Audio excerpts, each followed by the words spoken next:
Hi, everybody. For tonight's dark tale, I chose a story from an anthology a little different from a previous volume that I've been using. It's a collection of fantasy stories. Classic fantasy stories is the name of the book, and it's quite a nice collection. And within these pages, there's a very short story by Lord Dunsany um, called "The Hoard of the Gibbelins." And this story was first published in The Book of Wonder by Dunsany back in 1912. The Hoard of the Gibbelins. The Gibbelins eat, as is well known, nothing less good than man.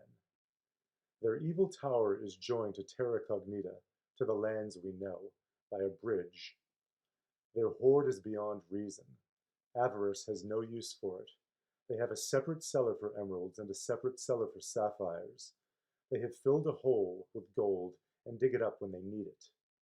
And the only use that is known for their ridiculous wealth is to attract to their larder a continual supply of food. In times of famine they have even been known to scatter rubies abroad, a little trail of them to some city of man, and sure enough, their larders would soon be full again. Their tower stands on the other side of that river known to Homer, which surrounds the world, and where the river is narrow and fordable, the tower was built by the Gibbelins' gluttonous sires, for they liked to see burglars rowing easily to their steps. Some nourishment that common soil has not, the huge trees drained there, and with their colossal roots from both banks of the river. There the Gibbelins lived, and discreditably fed. Alderic, Knight of the Order of the City and the Assault, hereditary guardian of the King's Palace of Mind, a man not unremembered among makers of myth, pondered so long upon the Gibbelins' hoard that by now he deemed it his. Alas that I should say, of so perilous a venture, undertaken at dead of night by a valorous man, that its motive was sheer avarice. Yet upon avarice only the Gibbelins rely to keep their larders full, and once in every 100 years sent spies into the cities of men to see how avarice did, and always the spies returned again to the tower, saying that all was well. It may be thought that, as the years went on and men came by fearful ends on that tower's wall, fewer and fewer would come to the Gibbelins' table, but the Gibbelins found otherwise. Not in the folly and frivolity of his youth did Alderic come to the tower, but he studied carefully for several years the manner in which burglars met their doom when they went in search of the treasure that he considered his. In every case, they had entered by the door.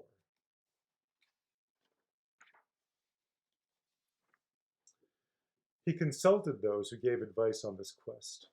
He noted every detail and cheerfully paid their fees, and determined to do nothing that they advised, for what were their clients now? No more than examples of the savory art, and mere half-forgotten memories of a meal, and many, perhaps, no longer even that. These were the requisites for the quest that these men used to advise: a horse, a boat, mail armor, and at least 3 men-at-arms. Some said, "Blow the horn at the tower door." Others said, "Do not touch it." Alderic thus decided. He would take no horse down to the river's edge. He would not row along it in a boat, and he would go alone and by way of the forest unpassable. How pass, you may say, the unpassable? This was his plan. There was a dragon he knew of, who if peasants' prayers are heeded deserved to die, not alone because of the number of maidens he cruelly slew, but because he was bad for the crops. He ravaged the very land, and was the bane of a dukedom. Now Alderic determined to go up against him. So he took horse and spear and pricked till he met the dragon, and the dragon came out against him breathing bitter smoke. And to him Alderic shouted, "Hath foul dragon ever slain true knight?" And well the dragon knew that this had never been, and he hung his head and was silent, for he was glutted with blood. Then said the knight, "If thou wouldst ever taste maiden's blood again, thou shalt be my trusty steed. And if not, by this spear there shall befall thee all that the troubadours tell of the dooms of thy breed." And the dragon did not open his ravening mouth, nor rush upon the night, breathing out fire, for well he knew the fate of those that did these things, but he consented to the terms imposed, and swore to the knight to become his trusty steed. It was on a saddle upon this dragon's back that Alderic afterwards sailed above the unpassable forest, even above the tops of these measureless trees, children of wonder. But first he pondered that subtle plan of his which was more profound than merely to avoid all that had been done before, and he commanded a blacksmith, and the blacksmith made him a pickaxe. Now there was a great rejoicing at the rumor of Alderic's quest, for all folks knew that he was a cautious man, and they deemed that he would succeed and enrich the world, and they rubbed their hands in the cities at the thought of largesse, and there was joy among all men in Alderic's country, except perchance among the lenders of money, who feared they would soon be paid. And there was rejoicing also because men hoped that when the Gibbelins were robbed of their hoard, they would shatter their high-built bridge and break the golden chains that bound them to the world, and drift back, they and their tower, to the moon, from which they had come, and to which they rightly belonged. There was little love for the Gibbelins, though all men envied their hoard. So they all cheered that day when he mounted his dragon, as though he was already a conqueror. And what pleased them more than the good that they hoped he would do to the world was that he scattered gold as he rode away. For he would not need it, he said, if he found the Gibbelins' hoard, and he would not need it more if he smoked on the Gibbelins' table. When they heard that he had rejected the advice of those that gave it, some said that the knight was mad, and others said he was greater than those what gave advice, but none appreciated the worth of his plan. He reasoned thus.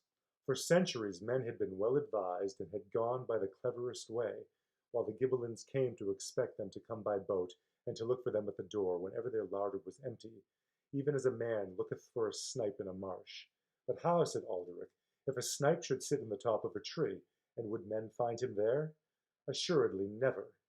So Alderic decided to swim the river and not to go by the door, but to pick his way into the tower through the stone.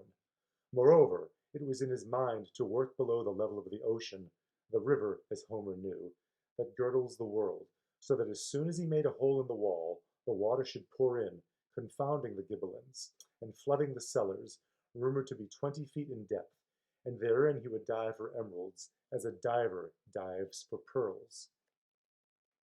And on the day that I tell of, he galloped away from his home, scattering largesse of gold, as I have said, and passed through many kingdoms, the dragon snapping at maidens as he went, but being unable to eat them because of the bit in his mouth, and earning no gentler reward than a spear thrust where he was softest.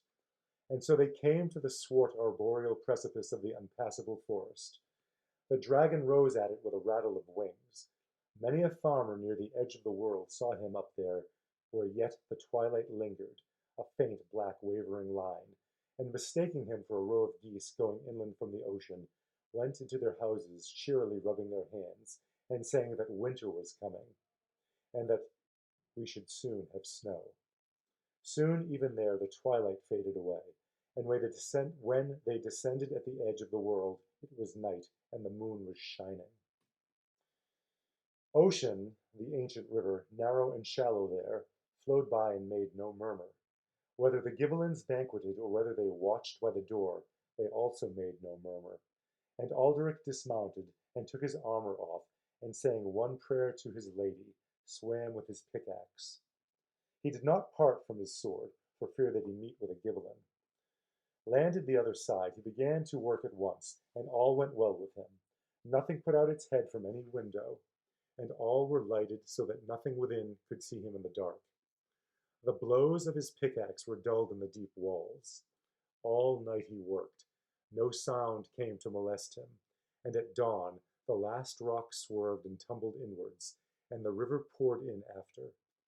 Then Alderic took a stone, and went to the bottom step, and hurled the stone at the door. He heard the echoes roll into the tower. Then he ran back and dived through the hole in the wall. He was in the emerald cellar.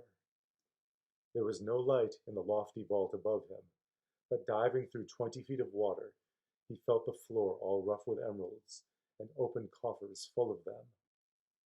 By a faint ray of the moon he saw that the water was green with them, and, easily filling a satchel, he rose again to the surface, and there were the Gibbelins, waist deep in the water, with torches in their hands.